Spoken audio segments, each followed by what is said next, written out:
Hello friends, आजच्या नवीन व्हिडिओमध्ये तुमचे मनापासून स्वागत करते। तर आज आपण बघा इथं हा 38 साईजचा प्रिन्सेस कट ब्लाउज आहे क्रॉस पट्टीचा। तर त्याची संपूर्ण कटिंग आपण इथं आजच्या व्हिडिओमध्ये पाहणार आहोत। तर व्हिडिओ तुम्ही स्किप न करता शेवटपर्यंत नक्की बघा। तर इथं बघा मी पेपर घेतलेला आहे आणि त्याची बंद बाजू माझ्या साईडने ठेवलेली आहे। तर बंद बाजूकडून आपल्याला ब्लाउजची उंची असते ती टाकायची असते। तर मला तयार ब्लाउज आहे ते 15 इंच पाहिजे होतं। तर मी इथं 1 इंच मार्जिन ॲड केली त्याच्यात, म्हणजे 16 इंचची इथे ब्लाउजची पूर्ण उंची घेतली आहे। तर हे पहा या पद्धतीने मार्किंग करून घ्यायचे। त्याच्यानंतर इथं एक सरळ अशी लाईन आखून घ्यायची आपल्याला। हे पहा या पद्धतीने। आता इथे बघा 2.5 इंचावरती असे मार्किंग करून घ्यायचे, म्हणजे आपल्याला सरळ लाईन इथं आखायची आहे। तर हे पहा या पद्धतीने तर आखून घ्यायचं। त्याच्यानंतर सरळ अशी लाईन आखून घ्यायची पहिले बघा या पद्धतीने, म्हणजे आपला ब्लाउज जो आहे तो एकदम परफेक्ट असा येतो। त्यासाठी आता बघा आपल्याला इथं शोल्डर मुंडा यांची माप टाकायची आहे। तर 38 साईजसाठी बघा, तर शोल्डरचं माप कुठून टाकायचं, तर जी आपण बघा 2.5 इंच ती पट्टी सोडली तिथून आपल्याला 5.5 इंच शोल्डरचं माप टाकायचं आहे।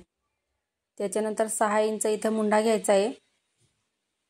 हे पहा आता त्याला सुद्धा व्यवस्थित चेक करायचं 5.5 बरोबर आहे की नाही ते, आणि शोल्डर आणि मुंडा इथं जोडून घेऊया आपण। हे पहा या पद्धतीने। त्याच्यानंतर बघा छातीचा चौथा भाग टाकायचा आहे आपल्याला 9.5 इंच।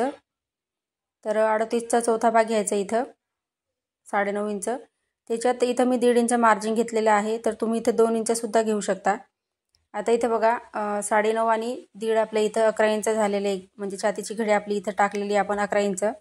तर खालच्या साईडला सुद्धा कमरेच्या साईडने 11 इंचवरती मार्किंग करायचं आहे आणि दोघं पॉईंट आपल्याला जोडून घ्यायचे। तर हे पहा या पद्धतीने जोडून घेतले मी। आता तुम्हाला परफेक्ट असा मुंडा काढायचा, म्हणजे कसं काढायचं ते जमत नसेल तर तुम्ही मुंड्याचं सेंटर काढायचं आहे आणि तिथे लाईन आखायची आहे। आणि पहा पाठीमागचा मुंड्याचा आकार 1.5 इंचावरती द्यायचा आणि पुढचा जो मुंड्याचा आकार आहे तो आपल्याला 1 इंचावरती द्यायचा आहे। आता जिथे बघा आपण छातीचा चौथा भाग मोजलेला आहे तिथपर्यंत आपल्याला मुंड्याचे आकार काढायचे आहे। तर बघा इथे पुढचा आणि पाठीमागचा मुंड्याचे आकार मी व्यवस्थित देऊन दिले। आता आपण सर्वात पहिले याची कटिंग करून घेऊया, म्हणजे आपल्याला पुढचे माप टाकायला सोपं जाईल त्यासाठी। तर पहा इथं मी या पद्धतीने व्यवस्थित असं कटिंग करून घेते। जे पाठीमागचा जो मुंड्याचा आपण आकार दिलेला आहे तो सर्वात पहिले कट करायचा आहे इथं। तर पहा जसं आपण मार्किंग केलेलं आहे सेम त्याच पद्धतीने इथं कट करायचं आहे। आता इथपर्यंत तुम्हाला समजलं असेल। तर त्याच्यानंतर बघा जिथं आपण लाईन आखलेली आहे तिथून आपल्याला गळा रुंदीचं माप टाकायचं आहे 2.5 इंच। तर पहा इथं जी माप आपण घेतलेली आहे ती सर्वात पहिले लिहून घेऊया, म्हणजे आपल्या लक्षात राहील। तर पुढे जी पट्टी होती ती सोडली होती आपण 2.5 इंचाची, गळा रुंदी 2.5 घेतली। त्याच्यानंतर पूर्ण शोल्डर आहे ते आपण इथं 5.5 घेतलं होतं। 6 इंच मुंडा, पुढचा आणि पाठीमागचा जो मुंड्याचा आकार दिलाय तो त्याचे मार्किंग केलं। त्याच्यानंतर छातीचा चौथा भाग 9.5 इंच आणि 1.5 इंच मार्जिन, म्हणजे इथं आपली छातीची घडी 11 इंचाची झाली। तर खालच्या साईडला सुद्धा 11 इंच घेतलेलं होतं आपण। आता पहा इथं पुढचा जो गळा आहे तर तो मी इथं 6.5 इंच घेते। तर हे पहा या पद्धतीने तुम्ही तुमच्या आवडीनुसार इथं गड्याचं इथं मार्किंग करून तुम्ही गळा लहान मोठा घेऊ शकता। आता बॉक्स तयार करायचा आणि पुढचा जो गळा आहे त्याचा सिंपल असा गोल गळा आहे, त्याचा शेप इथं मी देऊन देते। तर पहा इथं सिंपल असा गोल गळा काढून घेतला मी। आता बघा जिथं आपण गळ्याची मार्किंग केली 6.5 इंच तिथून खालीपर्यंत तिरकस अशी लाईन आखून घ्यायची आहे, जसं मी व्हिडिओमध्ये दाखवते आहे सेम त्याच पद्धतीने। आता बघा इथं उभा टक्स आहे त्याची मार्किंग करायची आहे आपल्याला 11 इंच। तर तुम्ही जर ब्लाऊजवरनं माप घेतलं असेल तर ते माप टाकायचं, किंवा अंगावरनं सुद्धा तुम्ही इथं माप घेऊ शकता। आता उभा जर टक्स होता तर त्याची 11 इंचावरती मार्किंग केली। त्याच्यानंतर आडवा टक्स आपण इथे 4 इंच घेतलेला आहे। तर तो जी तिरकस लाईन आखलेली आहे तिथून आपण 4 इंच मोजलेलं होतं, म्हणजे आडव्या टक्ससाठी। तर हे पहा या पद्धतीने तुम्हाला लक्षात राहावं यासाठी मी इथं या पद्धतीने डॉट डॉट काढले आणि उभा टक्स आणि आडवा टक्स कशाला म्हणतात ते सुद्धा तुम्हाला कळेल. तर बघा इथं आडवा टक्स आपण 4 इंच मोजलं आणि उभा टक्स 11 इंच. आता खालीपर्यंत आपल्याला सरळ अशी लाईन आखून घ्यायची. तर हे पाच जसं होतं तसं इथं लाईन आखून घेतली. त्याच्यानंतर क्रॉसपट्टीची मार्किंग करायची आहे 2.5 इंच. तर पेपर पॅटर्न तयार करताना 2.5 आणि 2ची इथं क्रॉसपट्टी काढायची आहे आपल्याला. नंतर आपण वाढवणार आहे. आता हे 2.5 इंच घेतलं, हे 2 इंच. त्याच्यानंतर मध्ये जी आपण लाईन आखलेली आहे तिला 1 इंच घ्यायचं आहे, म्हणजे 1 इंचावरती मार्किंग करायचं. आणि बघा हे पॉईंट जे आहे ते तिघं या पद्धतीने जोडून घ्यायचे आहे, जसं मी दाखवते आहे सेम त्याच पद्धतीने. तर पहा इथं या पद्धतीने जोडून घेतलेले आहे. तर इथपर्यंत तुम्हाला समजलं असेल. त्याच्यानंतर टक्सची मार्किंग करायची आहे इथं. तर तुम्ही इथं 1.5 इंच घ्यायचं आहे. तर 2.5 इंच थोडं जास्त होतं आहे, त्यासाठी इथं काय करायचं आहे 1.5 इंच मार्किंग करायची आहे, म्हणजे परफेक्ट असं ब्लाऊज आहे तो बरोबर बसतो. तर हे पहा, तर 1.5 इंच मार्किंग करायचं आहे. त्याच्यानंतर वरती आपण जो टक्स घेतला होता उभा टक्स, तिथं या दोघी पॉईंटला या पद्धतीने जोडून घ्यायचे. आता लिहून घेऊया. टक्ससुद्धा आपण 1.5 इंच घेतले होते. आता इथं बघा प्रिन्सेसचा आकार द्यायचा आहे आपल्याला. मुंड्याकडून तिथे आपण लाईन आखली होती तिथून असं या पद्धतीने जोडून घ्यायचं आहे. तर परफेक्ट असं इथं आपलं पॅटर्न रेडी झालेलं आहे. तर पहा इथं कटिंग कशी करायची. तर आपण जी 2.5 इंचची लाईन आखलेली होती तर तिथून दोघं साईडने असे कट्स मारायचे आहे, म्हणजे आपला पाठीमागचा पार्टसुद्धा व्यवस्थित निघेल त्यासाठी.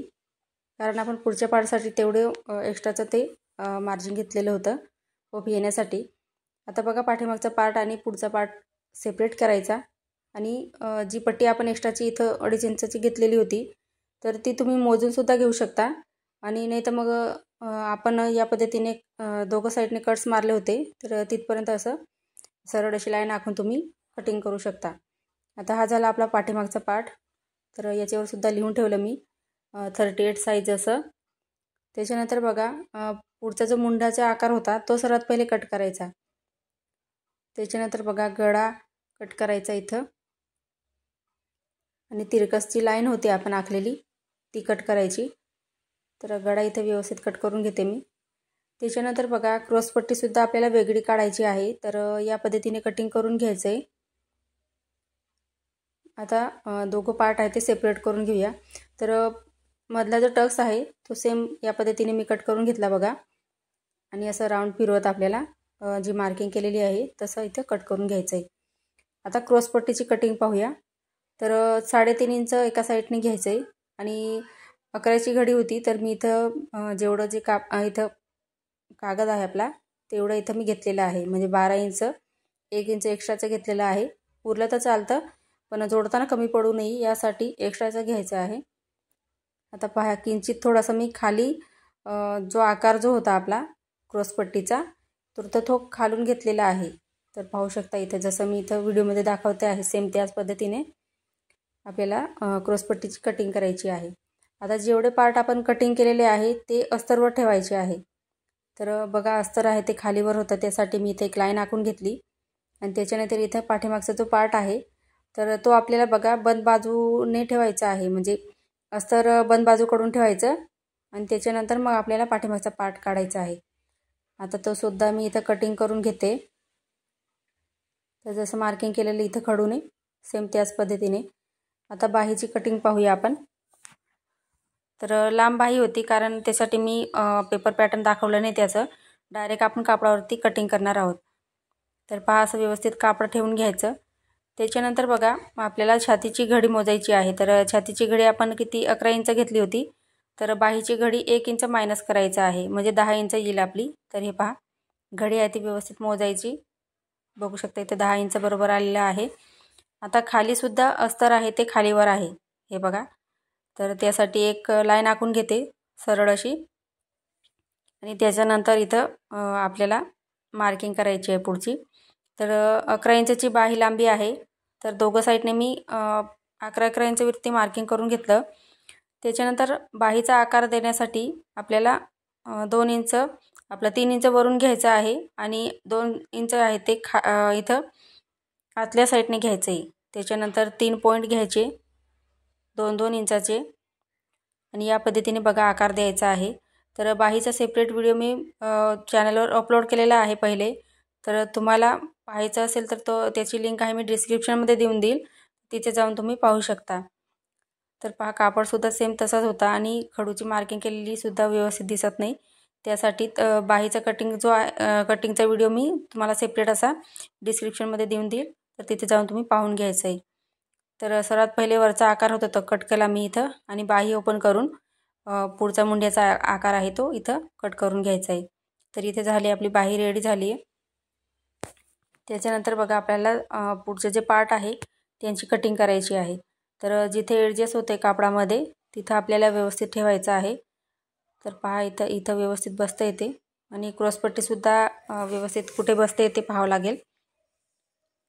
आता पहा इथं ही लाईन आणि ही लाईन असं व्यवस्थित आखायचं आहे आणि जो इथं आपण गोलाकार शेप दिला होता बघा, म्हणजे दोघं पार्ट जॉईंट होता, तर त्या पार्टला आपल्याला इथं अर्धा इंच एक्स्ट्रा घ्यायचा आहे शिलाई करण्यासाठी।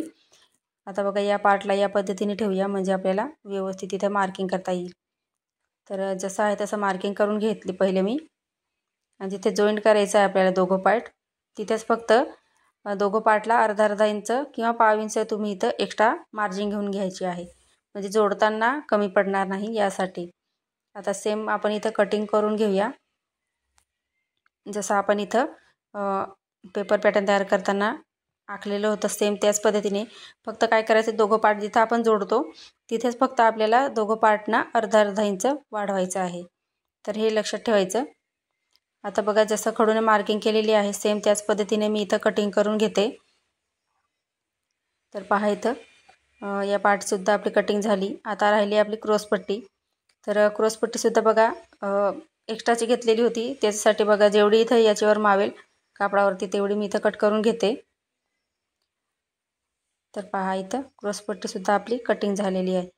आता पेपर पॅटर्न जसं आपण आपलं अस्तर कटिंग केलेलं आहे तर सेम आपल्याला कापडावरती सुद्धा जसं आहे तसं ठेवायचं आहे, म्हणजे पाठीमागचा जो पार्ट आहे तो बंद बाजूकडून ठेवायचा आणि पुढचा पार्ट आहे तो ओपन बाजूकडून ठेवायचा असतो।